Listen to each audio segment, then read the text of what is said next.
Bonjour, je m'appelle Pierre-Gilles Romieux, je travaille à Paris, à la Bête Humaine et un petit peu sur Graphica d'Hermes-Avignon. Vu que je viens de m'installer à Paris, je fais encore un petit peu des allers-retours. Voilà, je travaille la couleur principalement, beaucoup de couleurs custom. J'essaie de faire un maximum de pièces dessinées que je dessine dans mon univers qui est que j'essaye d'avoir un univers un peu personnel avec un peu de mécanique, des petits objets reconstruits, déconstruits. Et puis voilà, et je fais aussi un peu de noir et blanc plutôt dans le dark. J'aime bien travailler le dark, les crânes et la gravure aussi. Un petit peu de graphique aussi, voilà. C'est déjà pas mal. Et à la base j'étais illustrateur et graphiste. Et j'ai rencontré Stéphane par le biais de Lucas Pira avec qui je travaillais sur des pochettes de CD, des photos.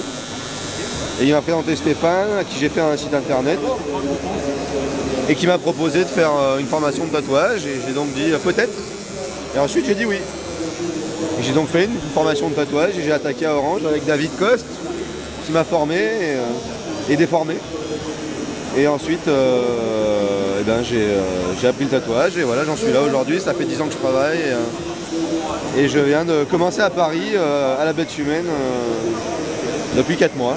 Alors mes influences, niveau dessin à la base, moi j'étais vraiment pas mal manga et bande dessinée, comme tous les gamins, quoi, bande dessinée belge.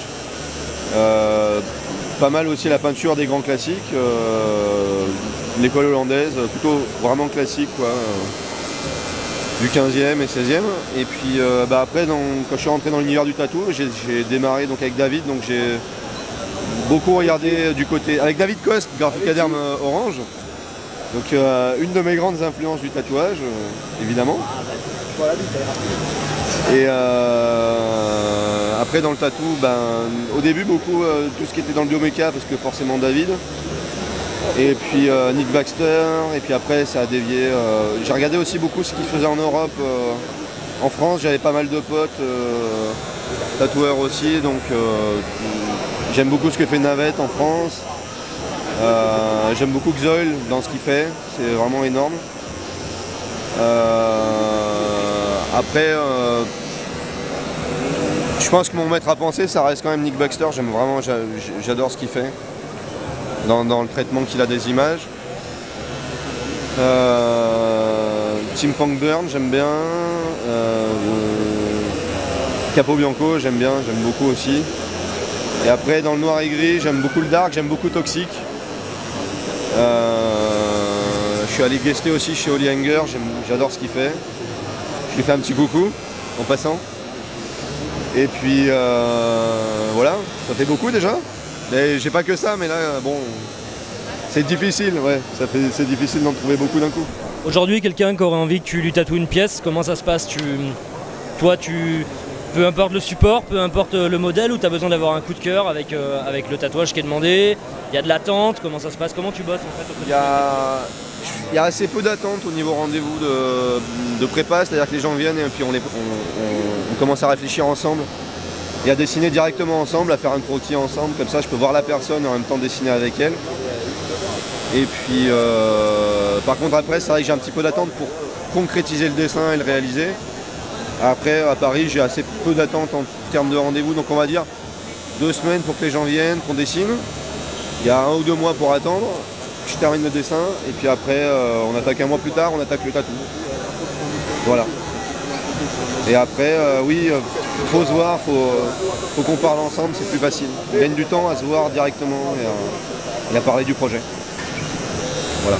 Et pour terminer, comment tu vois les évolutions du tatouage en ce moment au niveau des styles, au niveau des influences? Est-ce qu'il y a des mecs qui se démarquent vraiment et qui font des choses complètement novatrices?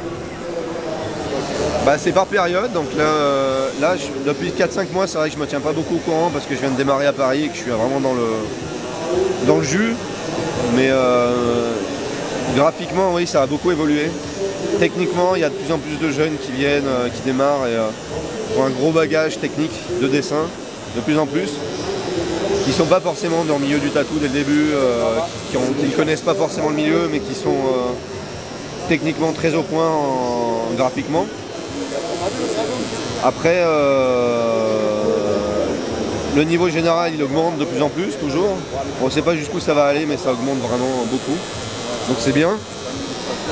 Ça devient très mainstream, donc il y a vraiment beaucoup de gens qui se font tatouer. Ça devient vraiment de la consommation courante. Mais en même temps, il y a un gros respect pour le dessin, pour les artistes, et donc c'est bien.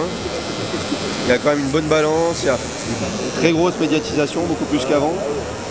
Donc les gens viennent avec des grosses références dès le début dans ce qu'ils aiment, ce qu'ils veulent, avec du gros tatouage, déjà très très beau. Alors, il faut arriver à faire aussi bien qu'ils peuvent et qu'ils veulent. C'est pas évident, mais on essaye. Donc ça évolue bien, c'est de plus en plus exigeant, mais tant mieux, ça nous pousse à évoluer de mieux en mieux. Voilà. C'est une grosse pièce en couleur, voilà, d'inspiration post-apocalyptique. Et j'ai choisi Pierre Gilles parce qu'on avait commencé une première pièce, Le Torse, à Chaudzeg, la première édition. Et donc on a choisi de continuer. Et depuis on en est à la cinquième séance sur le total. 2 à Paris à la Bête Humaine et 3 en convention. Voilà. Qu'est-ce qui t'a plu dans le style de Pierre Gilles? Qu'est-ce qui t'a donné envie de te faire tatouer par lui? Et ben justement, il a pas mal de pièces qui tournent autour de thèmes,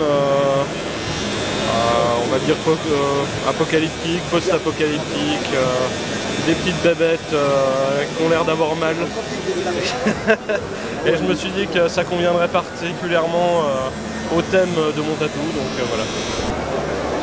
Je crois qu'il n'y a pas d'endroit pas douloureux sur le bide. C'est l'impression que j'ai. C'est exact. C'est assez dégueulasse. Par rapport au bras, un plat de bras, c'est horrible, quoi. Mais ouais. Le torse, la cage thoracique, non, c'est pas... Moi, ce que je supporte assez mal, c'est le long des clavicules, près des têtes d'os, je supporte vraiment mal. Après, non, franchement, on m'annonçait subir, mais vraiment méchamment subir ici. Et en fait, pas tant que ça. J'ai plutôt bien géré la session sternum. Beaucoup mieux que quand ça se rapproche là, des jointures. Là, j'aime pas trop.